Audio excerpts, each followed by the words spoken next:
వైష్ణవి భార్గవి వాగ్దేవి త్రిగుణాత్మికే వింధ్య విలాసిని వారాహి త్రిపురాంబికే ఈనాడే సరికొత్తగా మొదలైన మన జీవితం గతమంటూ ఏం లేదని జరిగిందా ప్రతి జ్ఞాపకం మల్లెలు పూసే వెన్నెల కాసే తీరే హాయిగా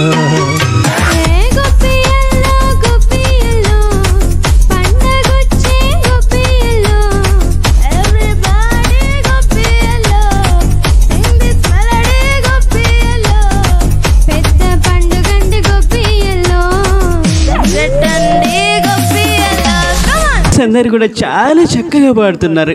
నేను చూస్తున్నాను, చాలా ఆశ్చర్యం వేస్తుంది. ఎంత బాగా పాడుతున్నారంటే ఇప్పుడు ఆ పిల్లలు చూశాను, ఎంత పరవశించిపోయానంటే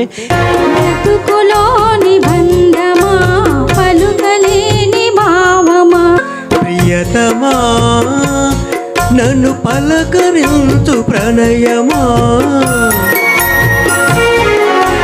అతిథిలా నన్ను చేరుకున్న హృదయమా. నిజంగా అది నా అదృష్టం.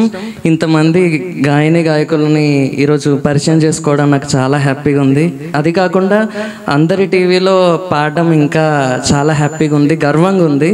ఎందుకంటే మామూలుగా చాలా కాంపిటీషన్స్లో పాడాను, అందరూ ఆ కాంపిటీషన్ వరకే పరిమితం. అక్కడ పాడిన దానికి కాంప్లిమెంట్స్ ఇస్తారు, అక్కడితో మర్చిపోతాం అంతే ప్రతి ఈవెంట్. బట్ ఈ ఈవెంట్ అలా కాదు. ఒక్కసారి వచ్చినామంటే ఒక ఫ్యామిలీ మెంబర్ని చేసుకొని ఆ ఫ్యామిలీ మెంబర్స్ ఒక స్టేజ్కి ఎదగాలని మా తోటి ఫ్యామిలీ మెంబర్స్ ఎలా అయితే కోరుకుంటారో మీరు కూడా అలానే కోరుకుంటారనే భావన నాలో కలిగింది.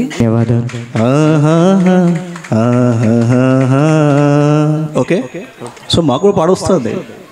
బాగా పాడారు నాతో పాటు, నేను మీతోటి, మీరు నాతోటి. చాలా బాగుంది. లాస్ట్కి ఎండింగ్ మీ వల్లనే బాగుంది. యాక్చువల్లీ పున్నం గారు నాకు పాడొస్తుంది.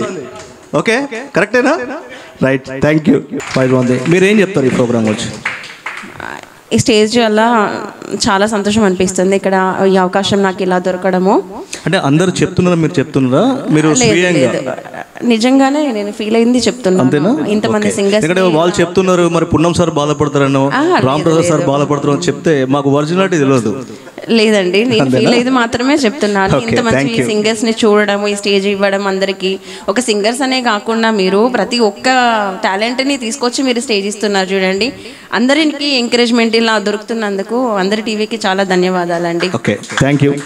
ఇదంతా కుటుంబ సభ్యులు కలుసుకోవడం ఏర్పాటు చేసిన వేదికని మేము అనుకుంటున్నాం. ఇటు క్రాఫ్ట్స్ లో, ఇటు గేమ్స్ లో అని, ఇటు ఫ్యాషన్స్ లో అని, ఏది ఉన్నా కూడా వదలకుండా. ఇంకొకటి ఉంది, తిండి పోటీలు కూడా పెడుతున్నాం.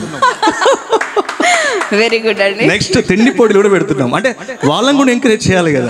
సో కాబట్టి తిండి పోటీలు కూడా పెడుతున్నాం. నెక్స్ట్ ఏ ఒక్కరిని కూడా మీరు వదలట్లేదు కదా? వదిలేదే లేదు.